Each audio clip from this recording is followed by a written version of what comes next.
वहीं एसआई भर्ती परीक्षा रद्द होने के बाद पक्ष विपक्ष क्रेडिट लेने की होड़ में है।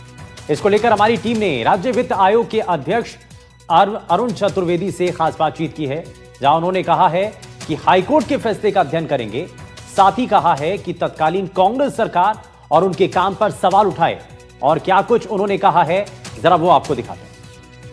हमारे साथ हैं राज्य वित्त आयोग के अध्यक्ष अरुण चतुर्वेदी, उनसे बात करते हैं। अरुण जी, जिस तरीके से कोर्ट का फैसला है, सरकार के पास में क्या विकल्प रह जाते हैं, क्या देखती है सरकार इस फैसले?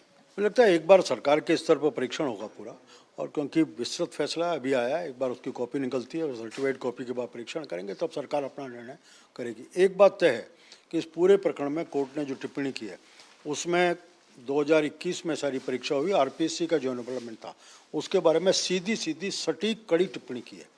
आरपीएससी के चेयरमैन सहित 5 लोगों के बारे में उन्होंने कहा है कि उनकी सीधी सी संलिप्तता है, और उसमें उन्होंने जिस तरह से काम किया है उसके ऊपर पूरे अब तो शक भी नहीं रहा। सीधा कोर्ट ने अपने फैसले में उसका उल्लेख करके उसको बात करने की है। दूसरा, 2021 से 23 तक इस पूरे मामले में लगभग 2.5 साल का समय हुआ। उस सब के बाद भी उस समय की अशोक गहलोत जी की कांग्रेस की सरकार ने किसी प्रकार की कार्रवाई बार बार विपक्षों में मांग की, सदन के अंदर की, सदन के बाहर की।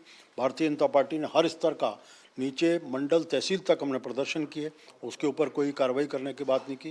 भारतीय जनता पार्टी की सरकार जब बनती है भजन लाल जी के नेतृत्व में, सरकार के शपथ लेने के अगले दिन ही सीधे इस विषय के ऊपर एसआईटी बनाने की बात करते हैं। एसआईटी की रिपोर्ट के आधार पर एफआईआर के बाद एसओजी को मामला देना। एसओजी ने अपनी कार्रवाई करते हुए 300 से अधिक विभिन्न परीक्षाओं में जो लोग निपटे उनको गिरफ्तार करने का काम किया। 55 से अधिक एसआई जो सेलेक्ट हो गए थे उनको गिरफ्तार किया। खुद उस समय के मुख्यमंत्री अशोक गहलोत जी के पीएसओ की इसमें संलिप्तता थी, उनको गिरफ्तार करने का काम किया। ये सारी कार्रवाई, और 2 तरह की मैं कहता हूँ, एक तरफ भजन लाल जी की सरकार ने पिछली सरकार की इन कारगुजारियों को लेकर के उसके ऊपर कार्रवाई का काम शुरू किया, उनको गिरफ्तारी की, जिससे कि सीधा संदेश जाए कि हम कड़ाई के साथ इस तरह की चीज़ हम कार्रवाई करेंगे।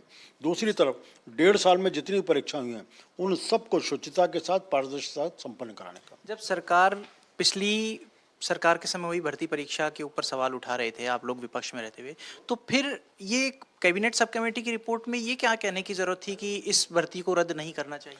देखिए, कभी इस कमेटी की पूरी रिपोर्ट में जितनी मुझे जानकारी है उसमें कैबिनेट कमेटी की रिपोर्ट ने, एसओजी ने भी कहा कि अभी पूरा प्रोसेस जारी है, अभी की स्थिति में हम किसी निष्कर्ष पर नहीं पहुंच सकते, लेकिन पूरा आने के बाद, क्योंकि ये कार्रवाई अब तक की है और डिटेल की है, इन सब जो मैं बोल रहा हूँ वो डिटेल करते समय उन्होंने कहा कि अंतिम निर्णय में हो सकता है कि हम भी परीक्षा रद्द करने की बात करें, लेकिन उसमें हम पूरी जांच के मिड में इस बात को नहीं कर सकते। इस कारण से मुझे लगता है कि कैबिनेट कमेटी ने इस बात का ये फैसला सरकार के मन मुताबिक है या नहीं? क्या सरकार यही चीज चाहती थी? एक बार मैं कह सम्मान करने की बात मैंने की है, एक बार पूरा फैसला आ जाए और उसके बाद सरकार जो चीज़ें हैं उन सबको देख करके परीक्षण करके। अरुण जी, जो पूरा कोर्ट का डिसीजन आया उसमें आरपीएससी के मेंबरान के भी नाम लिए हैं, खासतौर से बाबूलाल कटारा, रामूराम राइका का जिक्र किया है, तत्कालीन अध्यक्ष का भी जिक्र किया है। इस जिक्र को और सदस्यों के नाम के जिक्र को किस रूप में देखा जाए? क्या आरपीएससी को पूरी ओवरऑलिंग की जरूरत है? एक बात तो लगती है कि जिस तरह की टिप्पणी की है और जो हमने पिछला देखा है उस सारे विषय को कहीं ना कहीं एक आरपीएससी पूरी की पूरी कटघरे में खड़ी हुई है, उस समय की आरपीएससी। अभी हम ध्यान दें कि वर्तमान भारतीय जनता पार्टी की सरकार ने इन सब चीज़ों को लेते हुए जब तक उसके ऊपर कोई निष्कर्ष पर पहुंचे सरकार, तब तक सदस्यों की संख्या बढ़ा करके इस संतुलन को ठीक करने का काम किया। आरपीएससी के चेयरमैन भी नए बनाए जिनकी इंटीग्रिटी और क्रेडिबिलिटी वो पूरे सर्विस करियर में बहुत अच्छी रही। ऐसे व्यक्ति को हमने आरपीएससी का चेयरमैन बनाया। इसके कारण से आरपीएससी की जो इमेज डेंट हुई है पिछले वर्षों में, हम उसको दोबारा खड़ा कर सकें, इसका प्रयास। तो राज्य वित्त आयोग के अध्यक्ष अरुण चतुर्वेदी का यही कहना है कि सरकार अभी इस फैसले का विस्तृत अध्ययन करेगी, लेकिन साथ ही वो ये भी कह रहे हैं कि आरपीएससी पे पूरी नज़र रखने की ज़रूरत है, इसीलिए सरकार सुधारात्मक कदम कर रही है और पूर्व डीजी यूआर साहू को वहाँ का अध्यक्ष बनाया गया है। उम्मीद है आने वाले समय में और बेहतर तरीके से आरपीएससी काम करेगी, लेकिन सब इंस्पेक्टर भर्ती परीक्षा में चयनित अभ्यर्थियों की कहाँ गलती रही, उनके साथ क्या होगा, इस पर आने वाले समय में ही फैसला होगा। कैमरा पर्सन जसराज के साथ शशि मोहन, एनडीटीवी।